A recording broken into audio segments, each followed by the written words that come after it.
everyone, we're back with a special edition of In the Diva's Den. We're having comfy couch conversations with our special guest, Troy Lee.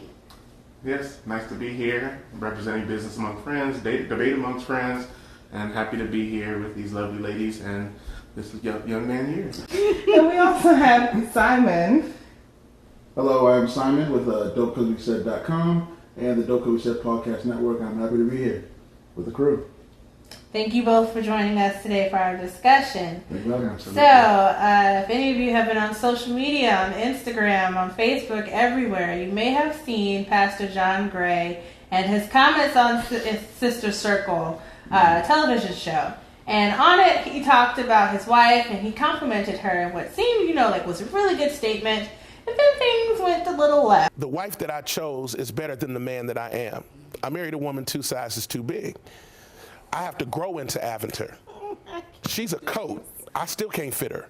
She's bigger than me. And she's had to cover me while I grow up.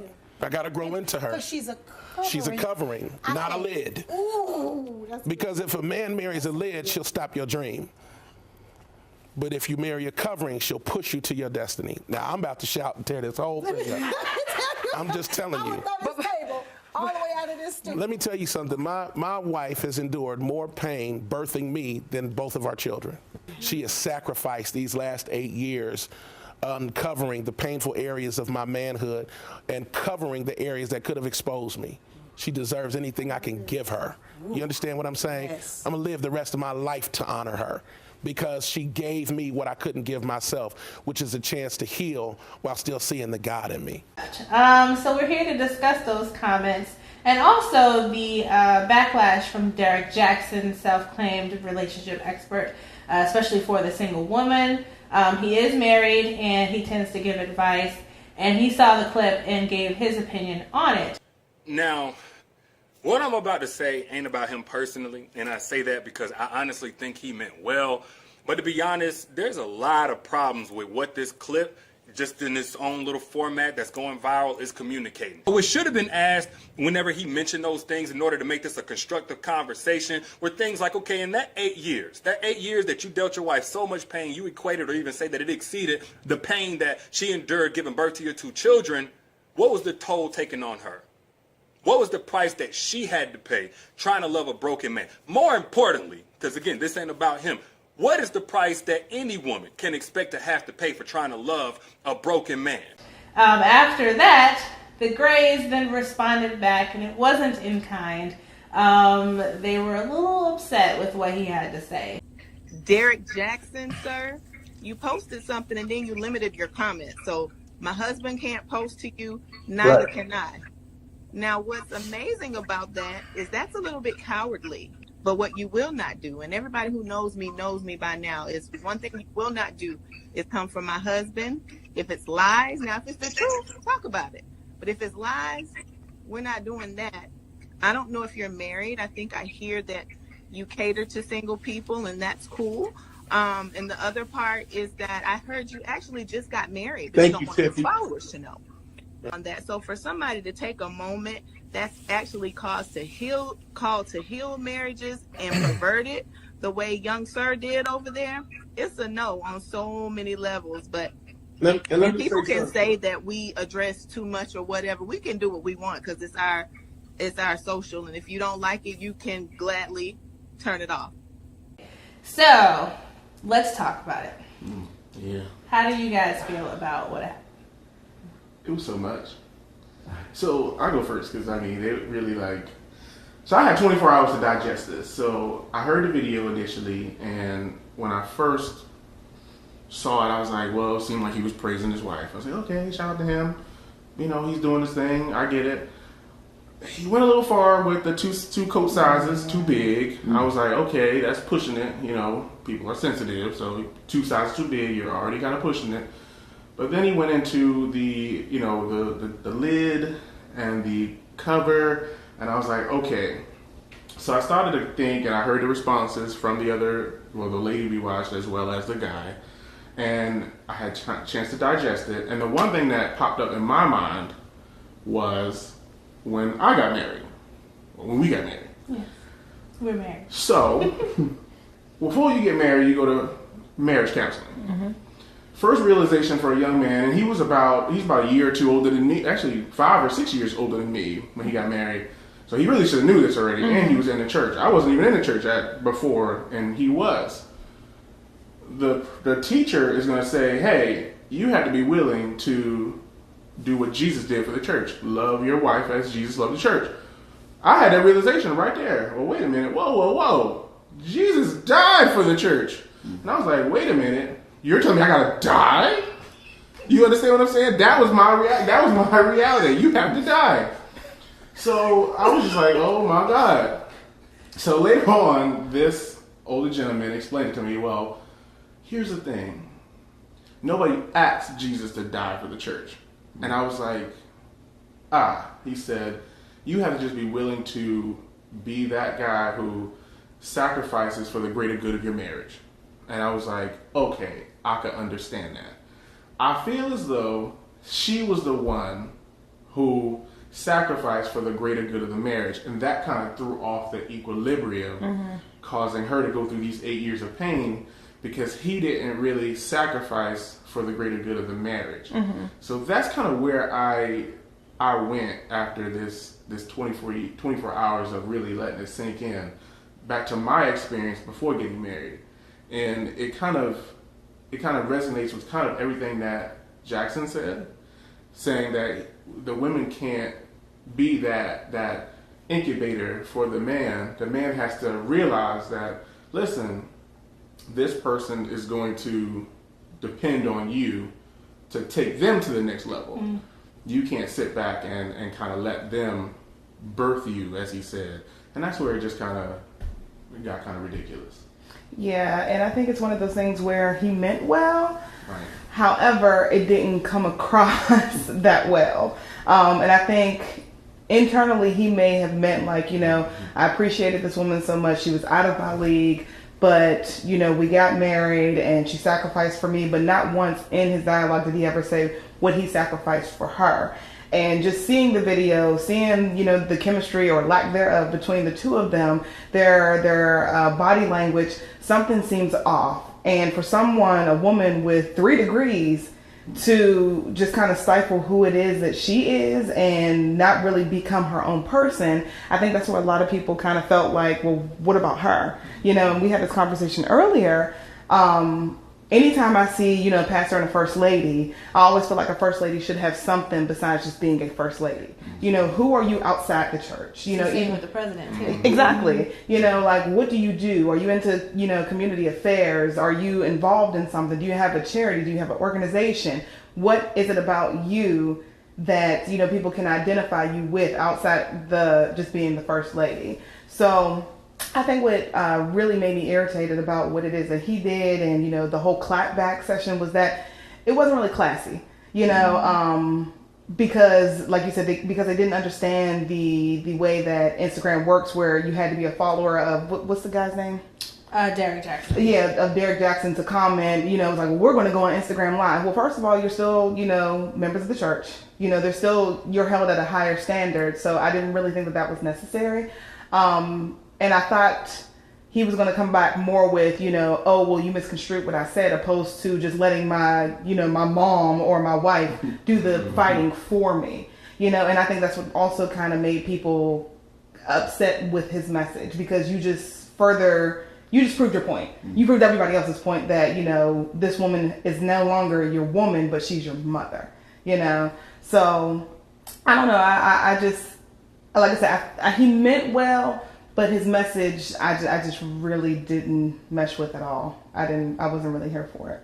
Yeah, and I will say, and based off what you said, I think it's one of those things where I think the fact that he went to using such extreme words like comparing it to, or what is it, said more pain than giving birth to their own children. Mm-hmm.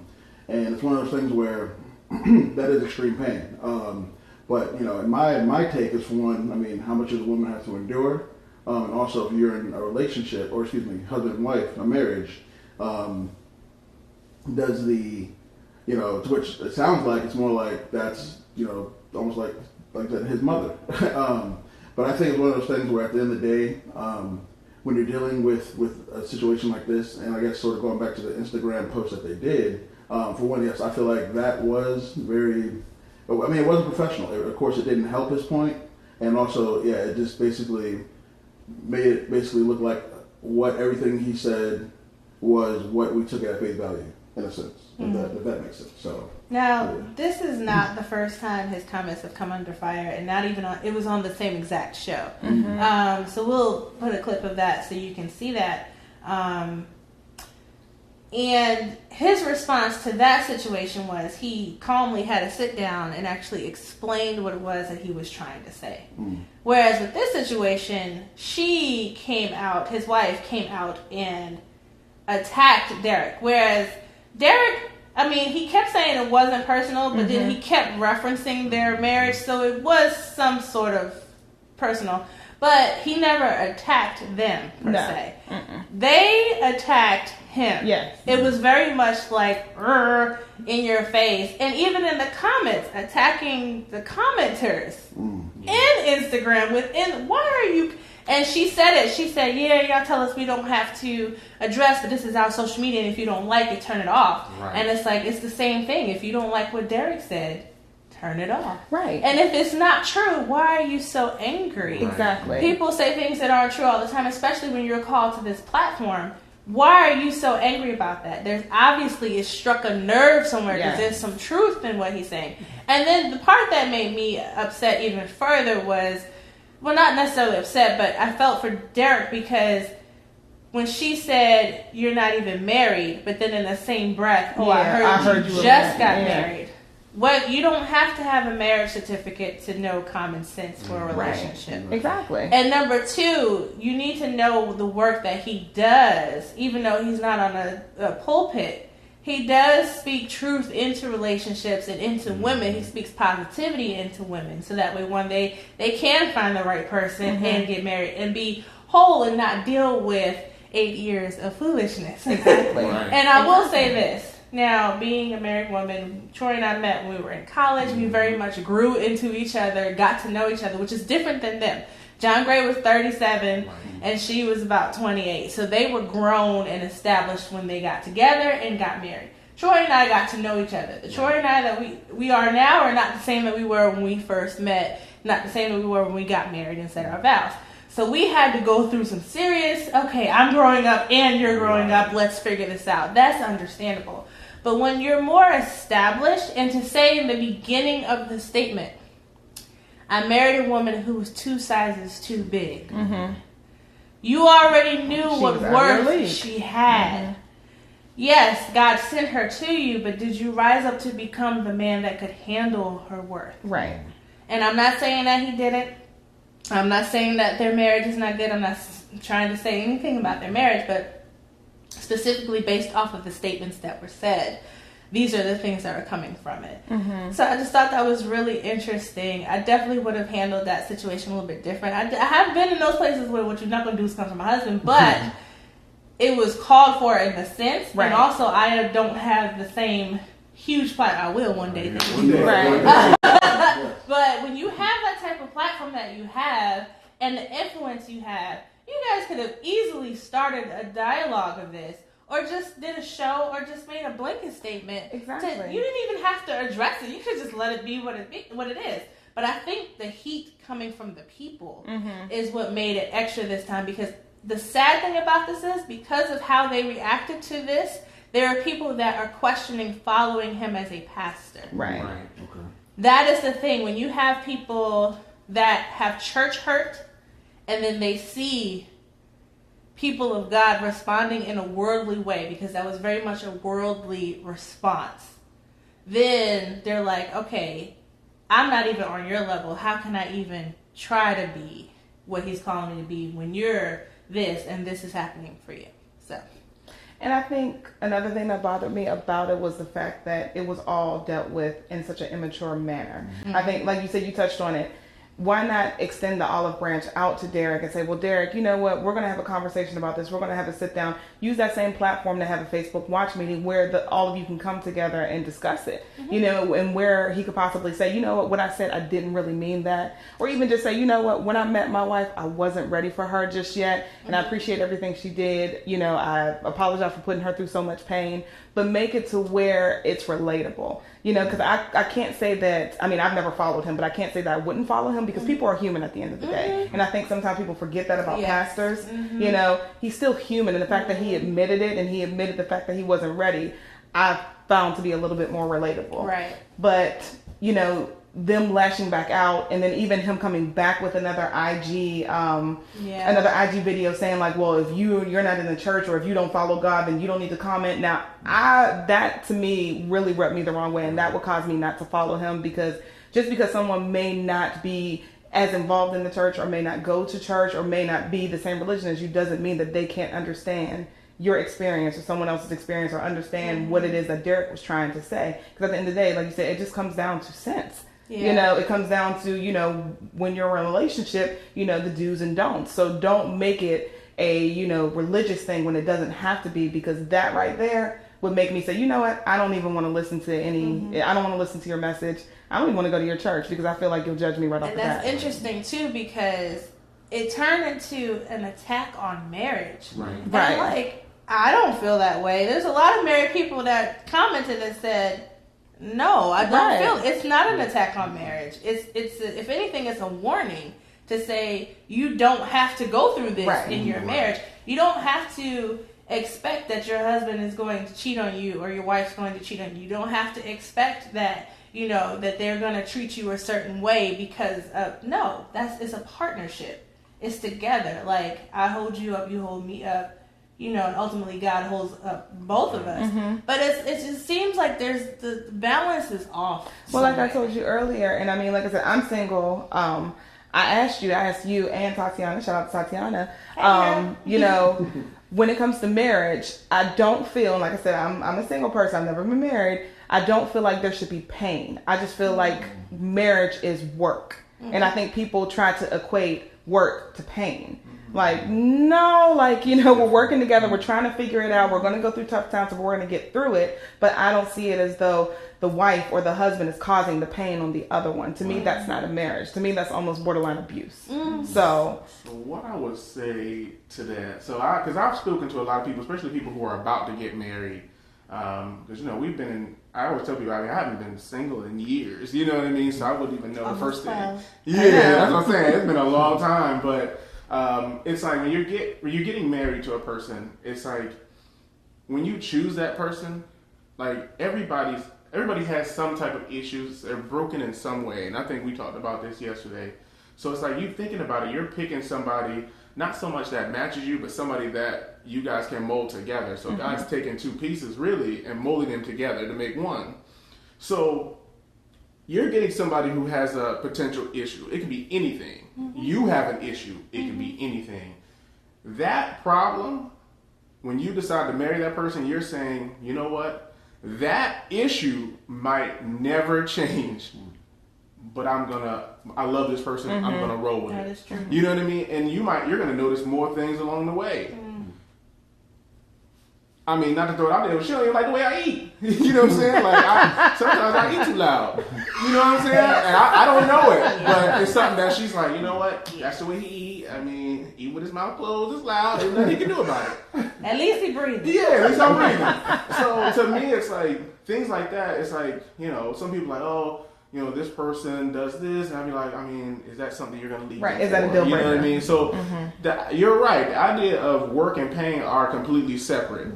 It's those, when you're maturing, you're becoming those different people through your 20s, your 30s, your 40s, and you're watching a person change, and that person you're going to have to get to kind of fall in love with again. Yes, over and over again. Like, damn, do I like this person still? Yeah. No.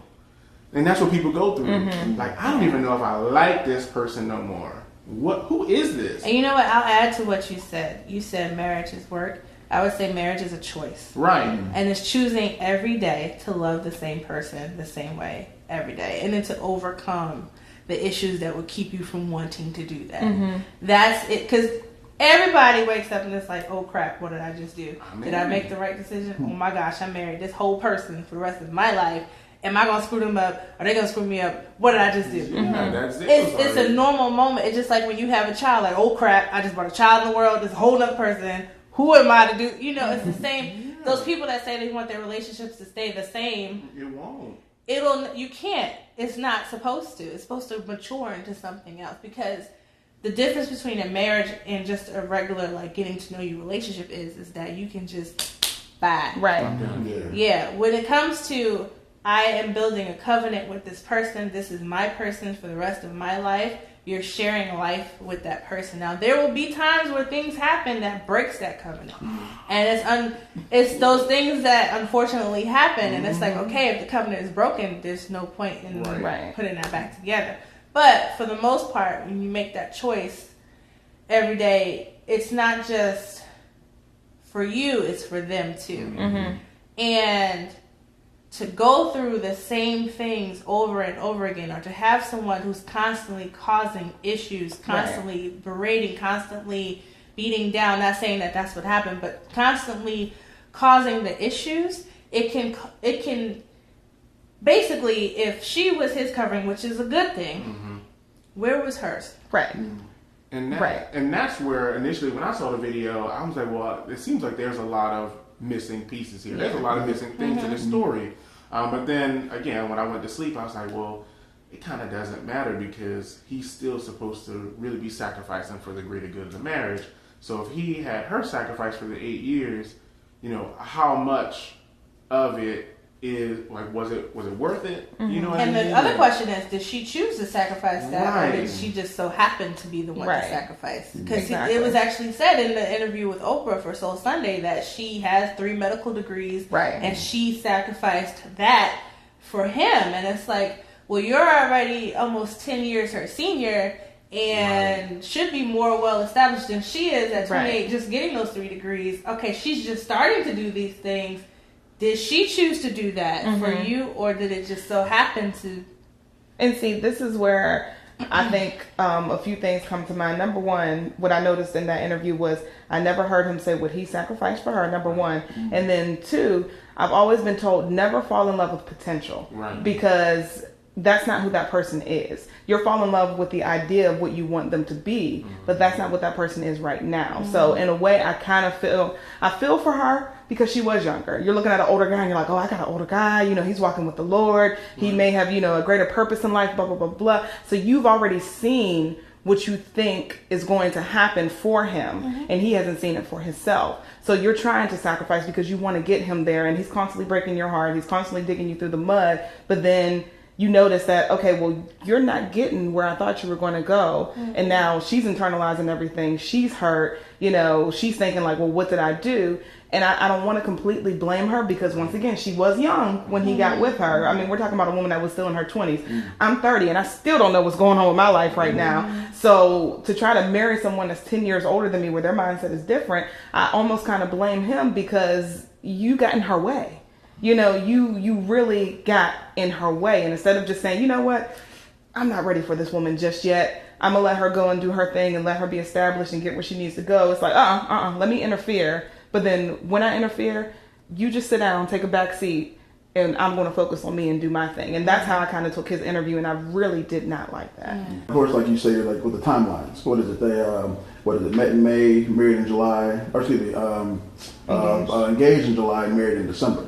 And me, of course, I was raised where if you know you love somebody, experience all 4 seasons with them.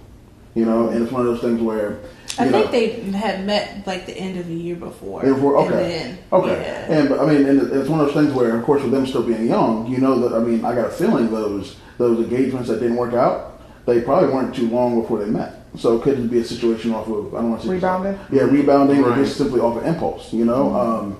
And so where, I mean, you know, that could play a big factor in all of that. And I know you'll probably bring up as well as far as the comment that person. Oh yeah, the comment. Where, Yeah, you so know, that's a reflection of that. So. Yeah, so what Simon's referring to, now mind you guys, these are all inferences based off of what we Yeah, see. We are not relationship experts, we're not marriage experts, and we don't know anything other than what we see about their marriage and what we can pick up from the interviews and whatnot. But there was a comment about she was the pastor for a conference that happened, and quite a few people who were there commented that her message was about rest. And while she was relaying that message, they said they could see it was taking a toll on her as she was relaying this message. And by the end of it, she was herself physically and visibly upset and was saying that she wanted rest, that she didn't want to be a quote-unquote cover anymore, and she didn't have her voice, where is my voice? And so the pastors prayed over her and said, well, you need to find your voice. You'll have your voice from now on. And that sounds like a cry from a woman who is tired of running, tired of holding everything up and saying, okay, when will I get my break? And even when you see the clip where they were moving from Houston to South Carolina, it's like, okay. Instantly broke down. She instantly, it's like one more thing. It's like, I'm getting used to this area. This is where I'm meeting people. And now I'm getting uprooted to this whole new area. It's like, one more thing. I thought we were good. One more thing. And this is just a pickup off of what we're seeing and what the comments say. And it's nothing bad. Like, none of this is, it is what it is. It's not a bad thing. But it's like, okay, why were you so upset in that video speaking to Derrick? It's because he said something that triggered, that once again you didn't have your voice, that once again somebody else was speaking for you and telling your story and you weren't telling your own. And then furthermore, I also had a little bit of an issue with him sitting back, and she's barking at how did y'all feel about that? See, and once again, there's more to it. There's stuff, I mean, and for one, I mean, if she's mentioning she doesn't have her voice, that's bigger than anything we see on YouTube right now. Yeah. You know, it's one of those things where taking somebody's voice away from them is that's big. You know, and it's one of those things where, and the situation you're speaking of, where, you know, she's in tears and he's, you know, there's more to it. You know, I mean, let me rephrase that. I think there's more to it. You know, because I mean, you know, the way she's just sobbing like that is more. You know, I see somebody who's tired. You know, we see the comment that you saw. I feel like we saw it right there on that in that situation. So. And then another thing that bothers me too is that, you know, I was always raised that men are providers and they're protectors. You know, so once she just started to become out like, oh, well, I'm going to tell y'all how it is, blah blah blah blah blah. Like you said, where is her protection? You know, at what point does he become the man to say, hold on, I got this. Let me speak out about this. You know, this is two men here. You don't need to address him. Not to say that, you know, oh, well, this is a chauvinistic type thing. But if a man said something and he referenced your wife and you felt like he was being disrespectful, I didn't think Derrick was being disrespectful in the least bit. But if you felt that way as a man, what point do you stand up and say, all right, my brother, let's sit down, let's talk. We're going to hash this out man to man. There's no reason for my wife to talk about this because, you know, she let me protect her. That would be like Derrick's wife, who we don't even know who she is. Right. That would be like his wife coming out and saying, first of all, he is married. Second, there's just no point in that. Right. Right. There's no point in that. But, you know? But also, to me, it's also, he could have just did the video by himself. You know what I mean? Right. And then she could, or they could have. I would have rather them waited till they were together, because it was kind of weird with him in the car. Like, honestly, when I saw it, it looked like something from the 90s with Suge Knight. And I was like, because he had, you know, he had a red hoodie on. Yeah. Like, this guy does not look like a pastor at all. She doesn't look like a first lady. And I was just sitting there and I'm like, they're really about to throw their whole brand away for a video that we can't even find a full interview for. Right. You know what I mean? Right. So they could have easily just swept this under the rug, like, hey, this is what I meant. You know, this is what it is. I love my wife. She loves me. We had some issues. We worked them out. And that's what married people do. Right. Because, I mean, and the thing that we also don't know is that, okay, yeah, as of right now, he's talking about the past of where, you know, she sacrificed everything, but we don't know what he may be sacrificing now for her. don't, yeah. You know, that That's was the true. past. We're not talking about right now as we speak. He could have changed you know? all the diapers. Exactly. Like every last diaper. He could have. Exactly.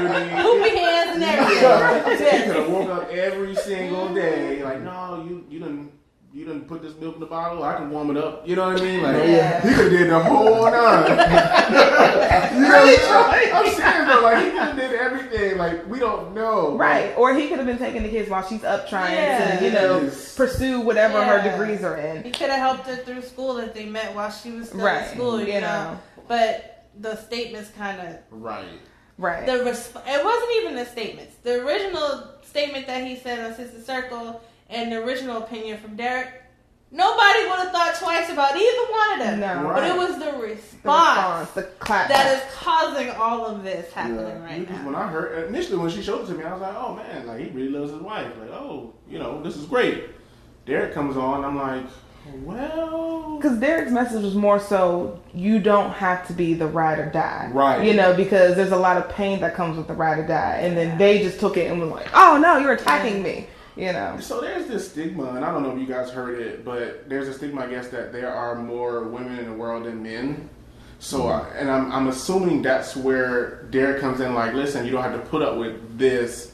If this guy's treating you wrong, he's hitting you, he's cheating on you, you don't have to stay with him. That's the danger of that. Right. People seeing it that aren't married, that don't know, that are in unhealthy relationships thinking, oh, he's going to turn around if I cover him. If as long as I encourage him and push him to his dreams, he'll turn around and he'll become different. And it's like, that's not what that is. And I think that's the danger in Derrick said he was addressing what wasn't said. Right. And that's the danger in that, because other people will see it and say, oh, well, okay, my husband got angry and hit me, and it's because I'm not pushing him to be his best. And it's like, it's not. You should not be internalizing it to say his actions are because you're not enough. No, his actions are because he does not care. Right. So. And also, it's like, that's when you really start to see people like, oh, it'll be better if we have a baby.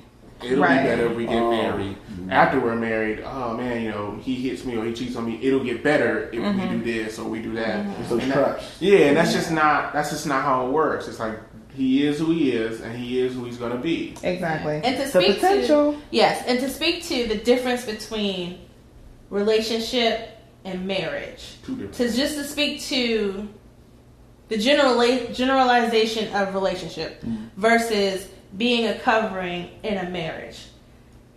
Yes, I cover my husband, but my husband also covers me. Correct. Like we share. You know, it's Really? yeah. It's almost like a race. Like when I used to run track way back in the day, and like when you have a baton and you're passing it. You pass it to your next teammate, and you take a break, and that teammate runs and passes to the next one, and they take a break, and that teammate runs. And it's like that with marriage. Like, okay, he's gone. Yes, he is the overall covering in the household, but guess what? Sometimes some patches need to be put in that umbrella. But I got one that's fully covered, so let's go ahead and I'll cover everything right now while you get your patches in your umbrella. And then I'm preaching. And then once the patches are healed again, okay, I can take my break, and you can go back to covering the whole thing. And that's the partnership of it. But if that umbrella got a whole bunch of holes and don't ever get patched, and the only reason why there's no rain coming in is because your umbrella is filling all them holes, that weight of that water that's coming in is going to take its toll on you, and you're going to want to close your umbrella and not even care anymore. And that's the danger in all of that. That was absolutely. That's good. Come on, Bridget. Come on. For the longest, I always felt the whole ride or die chick, or we gonna call ride or die chick? Yeah, we call it ride or die. Yeah, the whole ride or die chick. I feel like it's one of those things where, all right, there's people out there who realize that they have a ride or die chick. I'm with air quotes when I say that. Ride or die chick, and they take abuse, or they abuse a power. Where a ride or die chick could also mean a woman who's always gonna be there for you, a woman who's down to do whatever. You know, but it's one of those things where, you know, it seems like. In this generation, from what I see, a lot of guys will sort of try to use that as a crutch, you know, and then, you know, and let's say if he's not bringing anything to the situation, and if he sees the slightest, the slightest negative or of anything where she's trying to get out, he finds ways to turn it into a trap. So I think really when it comes to the whole ride or die concept, I mean, let's call it that in general. I feel like I'm not really a big fan of that concept. I always feel like when it comes to any relationship or any union whatsoever, there should always be that balance. There should always be two people on the same level. Like, understand I got you just like how you should have me.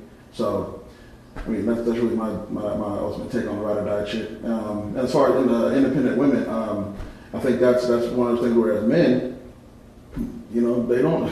I know a lot of guys may say, like, honestly, they don't really need us. You know, because I sort of referencing to what we were speaking about before. She had all her degrees. You know, of course she was young. To where it's one of those things where independent women don't really need us. But we go into a situation, understand they got theirs, and let's not mess that up. I mean, that's one to take on that. Okay. I'm going to just start with, I hate the term ride or die. I think that it is completely overused, and I think that the men who are single and tend to use it are sometimes sociopaths and will manipulate to get what it is that they want.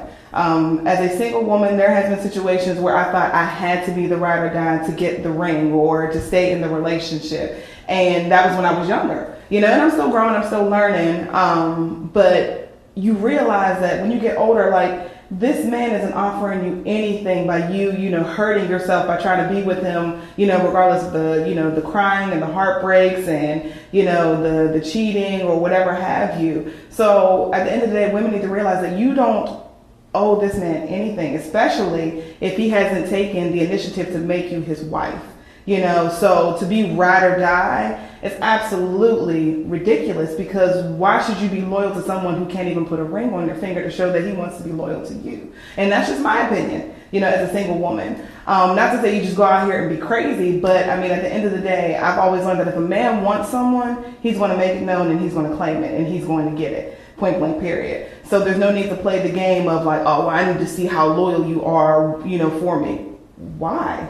We're just dating, or we're just in a relationship. We're not even engaged, or we're not even married. And even in a marriage, I think to an extent that's not really necessary, because like I said earlier, at what point do you realize that it's starting to become abuse? So I think it's outdated. I think it's horrible. I don't even know why we even made that a thing. The whole ride or die. Like I said, to me, I just think it's absolutely ridiculous. And as far as being independent, because that's something that I also have a problem with, where, sometimes I realize I only have myself to depend on. And I don't want to make it seem like I have to be the damsel in distress, but sometimes you do have to be, a little bit lenient and show a man that, okay, well, I do need you in my life, and it may not be financial, or it may not be, well, let's just say it may not be financial, but it may just be the fact that I need you for support, moral support. I need someone to talk to. I need, that companionship, and I will say for a lot of independent women, that is what they need. They may not need you to be the co-signer on a car, or to get them the house, or, to buy them the bundles, or, to make sure that they get their nails and hair done. Would it be nice? Absolutely, but sometimes they need that person to confide in, because you get tired of being tough and being strong all the time, where it would just be nice for somebody to come in and say, you know what, I got it. But when you're so used to being strong, you don't know how to convey that, or to tell them, like, this is what I need, So, and that's just me. That's me personally, where I'm coming from. That's something that I'm working with as a single Black independent woman, where it's hard for me to tell someone what it is that I need, because I'm so used to only having me, so for guys out there who are dating the women, or who want to, get the independent woman, be patient with her, and maybe see and listen to her and see where the holes are in that umbrella, shout out to Precious, and see where you could possibly fill them, because that's going to bring her guard down, because she's now going to realize, okay, well, I can trust you. I can, say, well, babe, I need an oil change, because y'all make fun of single women because their cars be a hot mess. Can I say both my lights on? Yes, with the lights and the oil change. But we busy. We just trying to work. We just trying to make it to work. But maybe she can lower that guard down, where she can say, you know what? babe, do you mind going to go get my oil changed? Do you mind going to do this? Or, hey, you know what? I need gas money to make it to work. I can't even, I'm living paycheck to paycheck. Can you help me out? Instead of her internally struggling. And you say, you know what? I got you. If you're used to always seeing the woman do no matter what because she had to, what does that put in your mind for what to expect from a man or to expect in a relationship later? And then that's the same for the men, and I'll ask y'all to answer this question because I don't know your background. But growing up without a father in the home or not seeing a stable father in the home, does that affect how you then go into a relationship with another woman, with a woman? You want to answer first, or you want us to answer first? Yeah, who do you want to answer first? I would simply say, with me, I've it's one of those things where dealing with anybody, I've always, looked at how their relationship with their parents are. Of course, if both parents are there, just how is their relationship with the mom, the dad, just in general, because I feel like if they'll treat them a certain way, they'll treat me that same way as well. So where, let's say, and of course, a lot of people's situations are different because, those parents, and you got to think it goes on a long lineage. The parents may not have been treated right. Doesn't necessarily mean the daughter's going to be that way. But, I think to answer your question, I think the way they have their relationship with their family, parents, more likely, I think that is important. And it's one of those things where, at the end of the day, there's some people who were not brought up the way I was. I was blessed to have my mom and my dad my whole life. So it's one of those things where, but at the same time, I don't shame or look down on anybody because they weren't brought up the way I was. To where I sort of go back to where see what I can do to I guess I don't want to say change this person, but be a positive light in that person's life, based off the way I was raised. Because my mom and dad they were always there together. It was nasty when I was little, but I see them kiss. So it's one of those things. Okay, yeah. Trying to watch cartoons, but it is one of those things where yes, that's my take on that. I think the relationship with the family is watch that, just gauge that, and don't, and I've learned in general, just don't go into a situation, relationship, whatever, thinking that they're going to change this person, So, yeah. That's what I'm saying.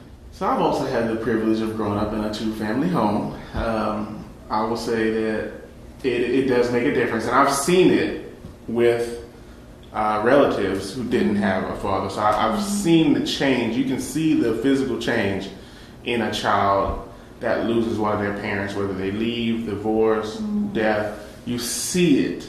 It's like people don't really think about what that other parent's supposed to do. Like what that's supposed to represent.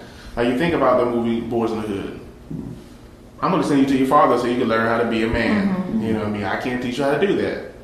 Sends him over there. I want you to clean up. I want you to do all this stuff. You know what I mean? That's just not it. He's teaching him those life lessons that he needs to learn. But when that person's not there, they learn it from other channels. If you look today, there aren't really a lot of male figures in the media. These kids aren't really reading a lot of like books. You know what I mean? At least if you were a child when we grew up, you had Heathcliff, Huxtable. I know he's not in the positive light now, but you had Bill Cosby. Huxtable. Yeah. Cosby. Well, people. But Uncle Phil, taking on somebody else's kids. But it's like when you think about it, it's like those are the people that we watched, growing up. So even Carl, who is what I mean, working father. So we had those opportunities to see it on TV if you didn't have it, if you watch those channels. But it's very important to have at least somebody that you can model yourself after. As a man, and Renaissance Man University, I had taught that whole idea. I came up with a couple years ago. Learning how to tie a tie is a big deal. Like how to change a tire, how to change your oil, how to freaking change a light bulb. Like you gotta learn these things, and somebody has to teach you. It doesn't necessarily have to be a man, but somebody has to teach you how to do these things. Grandfather, uncle, somebody to grow up to be a strong kingdom man, I'll say. You got to learn from somebody, and that's where it comes into play. That single family. As far as the ladies would go, I would think that the moms growing up, they're so strong that they're able to cover in their own sense a lot of things. There's just going to be that one piece or two that's missing. How to receive love from directly a man that's not now your grandfather, your uncle, whoever else. So that's where it gets to just be kind of important that people downplay, especially in our society. Downplay. I think with my family, because my situation, like my dad was there for a good portion. Then unfortunately I was there for the divorce, but then I also had my stepdad, you know, so I mean, I did have a father figure, and then I also had my uncle, my grandfather, so there was always some sort of father figure there. But my mom is, even to this day, a very strong woman, and I think I've learned a lot of that from her. You know, like I have some traits from my dad, you know, like being frugal. You know, yes, very important. And then as far as my mom, I think the fact that she's just so strong, you know, and the fact of like her perseverance, I think I've gotten from her. So I think when it comes to a relationship, it's hard for me to, I guess, mesh well with men that are timid.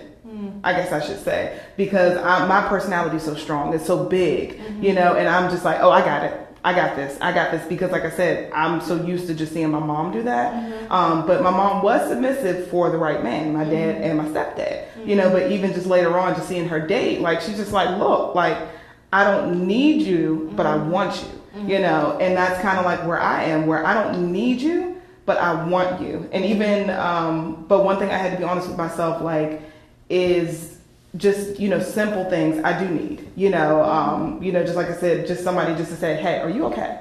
Is everything good? You know, is there anything that you need? And I might not be able to vocalize it because I'm just not quite sure, you know, because it comes from just being let down, you know. But I feel like once I can let that wall down, I will completely let it down for the right person. But it just comes to when you are a strong woman and when you are raised by a strong woman, just making sure that you find that right person that you can be 100% submissive to, and not just like, oh, I'm going to be your slave, but trust them in your journey to lead you in the proper direction, you know. And I think that's where I am now in the stage in life where I want to find that man that's going to lead me into my purpose without it being, you know, like, oh, I got to hold you down. I got to be the ride or die, you know, or not trusting you to where I can't let my guard down. Or when I let my guard down, you just completely just mess it up, you know. So I definitely think that, you know, just having that dynamic of like, you know, my dad was there, then it was a divorce, then it was a stepdad, and then my mom was like single, just kind of prepared me for both ways, you know. So that was Comfy Couch Conversations. What do you guys think about the first one? I loved it. I think we need to do this again. Should make this a thing, right? Well, the couch will still be here. Yeah, I love this couch. Yeah. All right. Yes, I'm coming back. You come back. You guys want to do your social media? Troy on Twitter and Instagram at TL Double. You can follow Debate Amongst Friends on Instagram and Facebook at Debate Amongst Friends.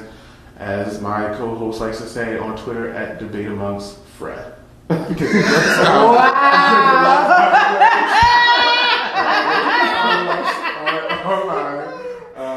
check us out every Wednesday at 7:30 on YouTube. I gotta come after that. Gotcha. But no, once again, my name is Simon with Dope Because We Said. That's DOPECAUSE WESAID. Dope Because We Said. Just type it in, no spaces. Or you can follow me on my personal Simon, SIMON _ Boamah, BOAMAH on Instagram, Twitter. Just type it in, you'll see me. All right, guys. We'll see you next time on In the Divas Den and Comfy Couch Conversations. Yeah.